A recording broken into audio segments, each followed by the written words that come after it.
12-Step Buddhist video podcast, episode 2. This is Darren Littlejohn, and I'm coming to you from a camper and doing a little bit more than I have traditionally because there's time and a lot of time to practice. So this is my second effort at this podcast today. I did one earlier and somehow deleted it. So round 2, I have a little bit different idea of a text. So before we get into the text, let's just have a little bit of stillness and a little bit of just getting centered and focused. So really feel the center and the balance point. And the balance point, yes, with your spine. So your spine is straight, belly tucked in, heart up, shoulders up, back down, back of the neck long. There's a lot of stuff blowing in the wind around here, so a little stuffed up, but feeling great. So we find this space, and really tonight's topic is total space.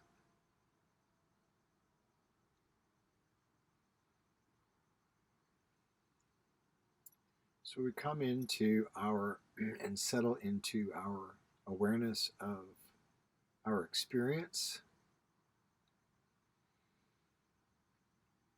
So we're experiencing so many things at any given point. We'll narrow it down to the body first, what are known as the 3 gates. I wrote about this in How to Gain Nothing from Buddhist Practice. You can get that book, and we'll go into detail on that. But for now, we just notice, and we always do this meditation in yoga. We start with this, just noticing the body.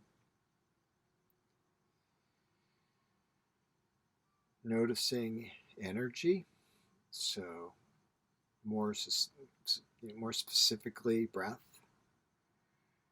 Also linked to our feeling, our emotion, our emotional state, our feeling state. So we just notice the breath, notice the physical dimension, and then even more subtle than the body or the breath is the mental aspect.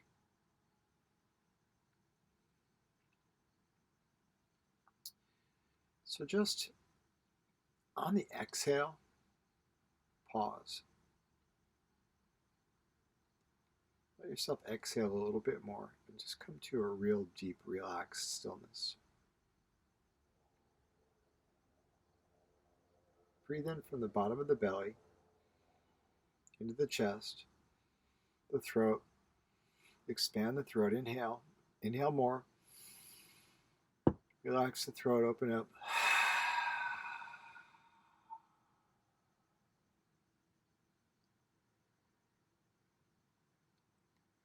Pause empty.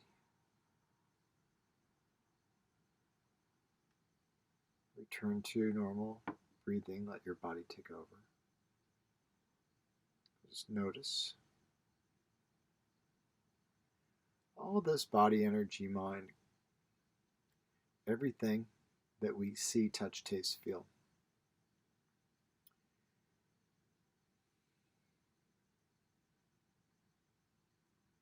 Exists in total space.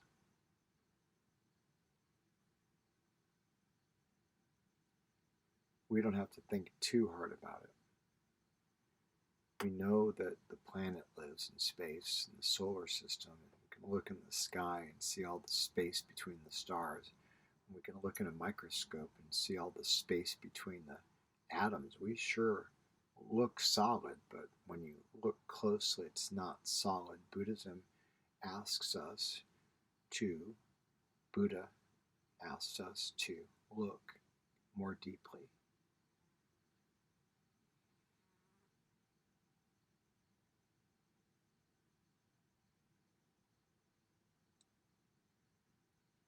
So from this position, I'll read, and you're invited to maintain your awareness, your meditation. From Primordial Experience, I believe you can get this on Amazon. It's a translation of a Manjushri text called Cultivating the Primordial State of Pure and Total Presence. They always start the text with gratitude, dedication, honor, honoring the lineage. To the joyful one who has fully grasped that there is nothing that makes both persons and phenomena what they are, who has acquired ever-fresh awareness untainted by concepts, and primordial contact with the total field of events and meanings. To the quiet nature of everything, the supreme path in which there is nothing to accept or reject. To those who are one with all the victorious ones and possess the 10 powers, such as never turning back, to the very sameness of these 3 places of refuge, I very confidently dedicate myself without conceptualizing this sameness. The state of pure and total presence is equally praised by all teachers who have been the light of the world. As the energy pulse itself of the youthful Manjushri, who is the energy pulse of all reality, as the mother of all the joyful ones, the one path of all the victorious ones, and as the basis of the ocean of ways such as ethical conduct to overcome limitations. Well, I probably went a little too far. Really could stop here at the very sameness. If you want to take a screenshot of this, I'll hold it up. It's just the first. Hopefully, let me get that straight.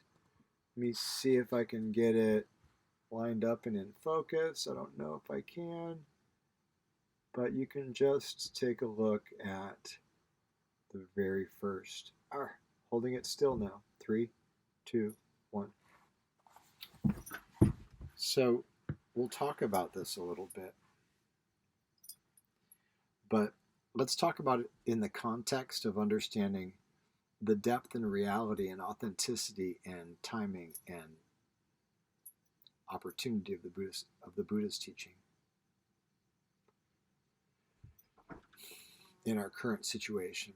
We're faced with impermanence of ourselves, impermanence of our way of life, of our resources, of our social contact, everything. What are we left with? Pure naked awareness. What are we left with? Sorrow, remorse, grief, depression, anger, anxiety, trauma. Pure and total space. Everything exists in pure and total space.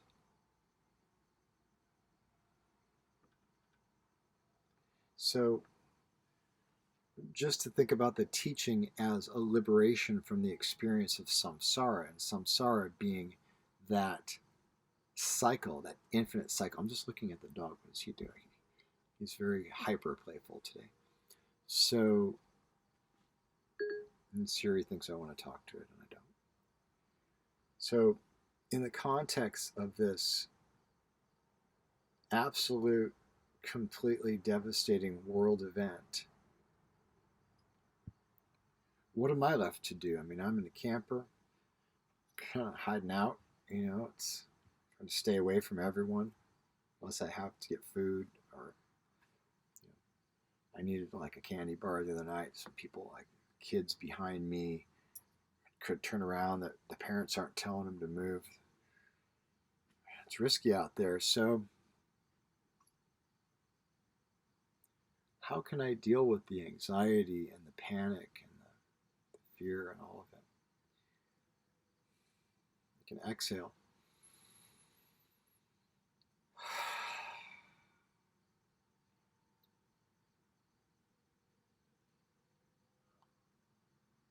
Just notice with the wider awareness, beyond the tension, beyond the all this stuff. Okay.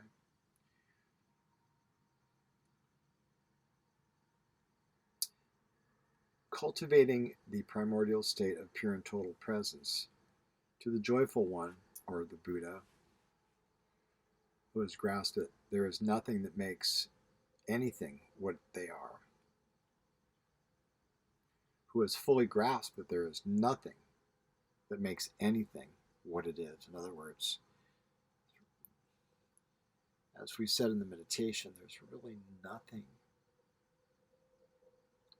We have to, in a sense, withdraw from the world, withdraw our awareness, from the illusory display.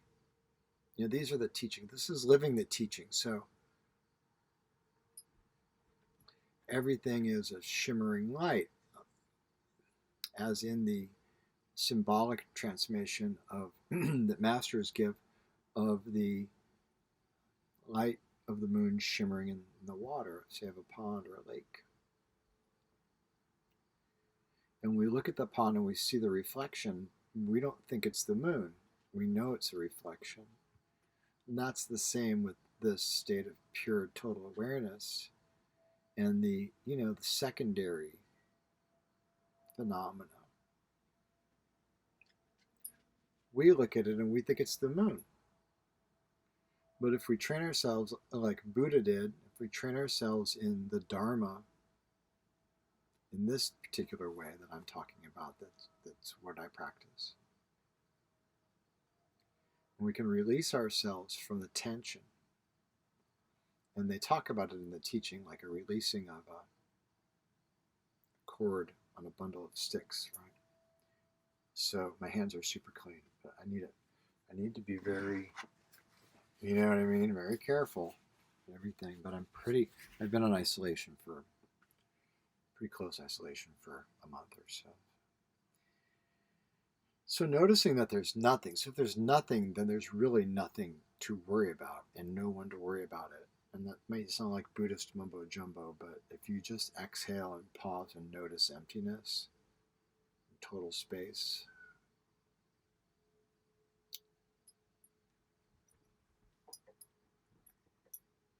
who has acquired ever fresh awareness untainted by concepts.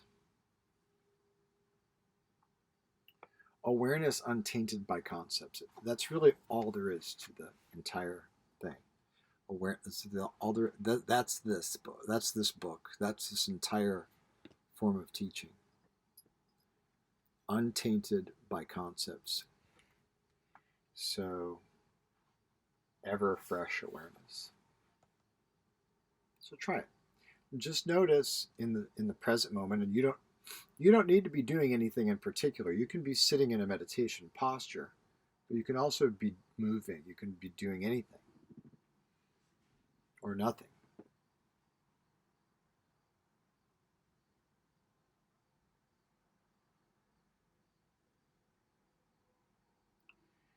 In the plant medicine ceremonies, they talk about dropping in. I don't know if they talk about that, say, in your meditation group or not, but we just choose to drop in, as opposed to choosing to oppose or grasp. Excuse me.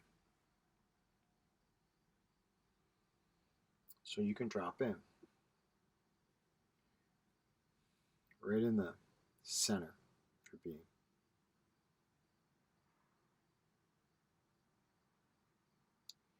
Try to notice pure awareness, free of concepts. So a real basic ground way, fundamental way of doing this is simply notice the sensations coming into our five senses before any thought or decision or evaluation. Just notice pure sensation. You have to be really still, really relaxed at first.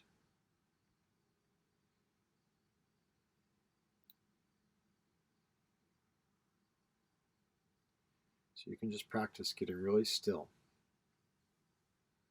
and then try to notice total space, pure awareness untainted by concepts.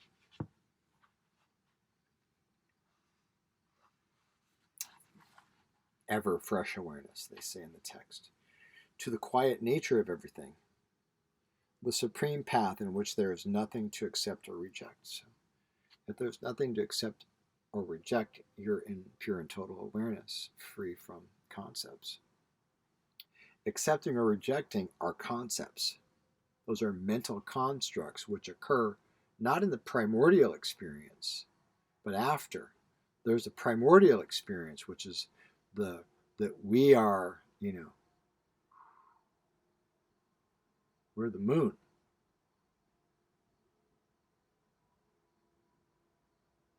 Tisafenner. Tisafenner.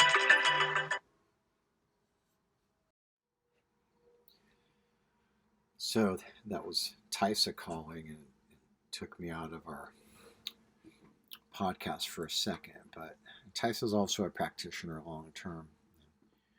So we talk in the morning and the evening, and we practice a little bit of this together, usually on the phone. So the idea being there's no idea, but the idea to talk about it so we can communicate the teaching is relax in pure total awareness.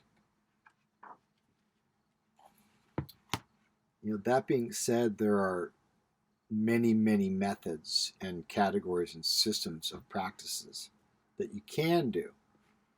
But if, as my teacher always said, the essence of it is this. This is the essence of it. So there's a lot of more complicated things that you can do as well as some simple things. But for us to just talk about it, to understand just with the first paragraph of this, I mean, the title, Cultivating the Primordial State of Pure and Total Presence. Cultivating the primordial state. That means we can take an action to cultivate the awareness. The state already is. The state already is. Total space already is. But we're conscious, we're condensed in our awareness. We feel solid in our being. But we're really space. And conscious awareness in the infinite field. And what it says here, primordial contact with the total field of events and meanings.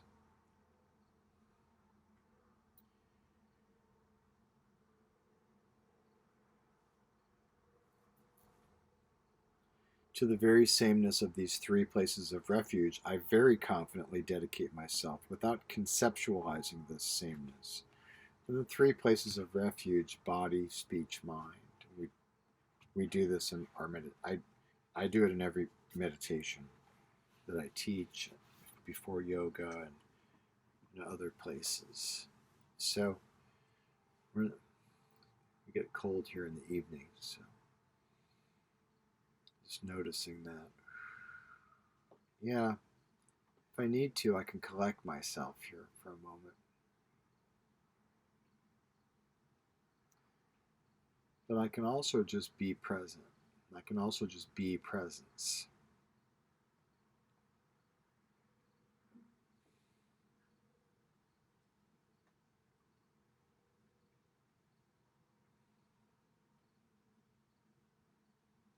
I can listen deeply.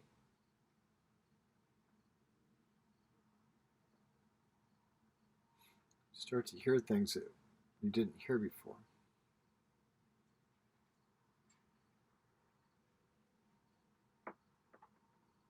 Just look in the total field of vision. Just look at it all at the same time without moving.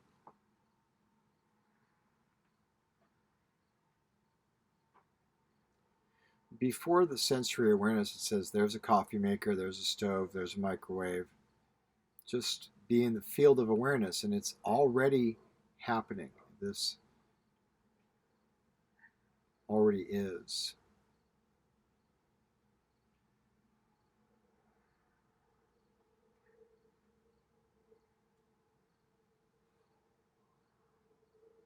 We have the sense in our mouth, our breath, our feeling in our body. Just drop in. I drop in with that exhale.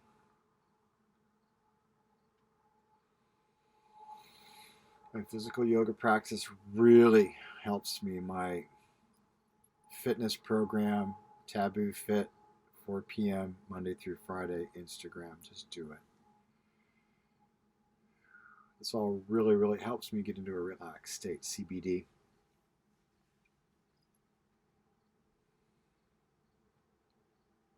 But I have to work hard to release all the energy and then sit in a more relaxed manner to be able to just notice this field of total space.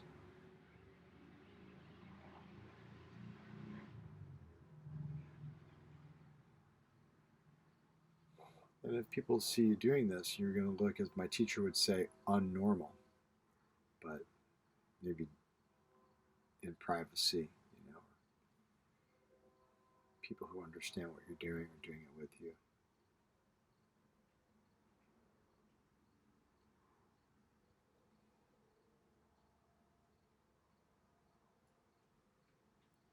You don't have to sit still, it's just a starting point. Once you get it, then you can bring it with you. Cultivating the primordial state, We cultivate it, which is an action, by relaxing, which is a non-action.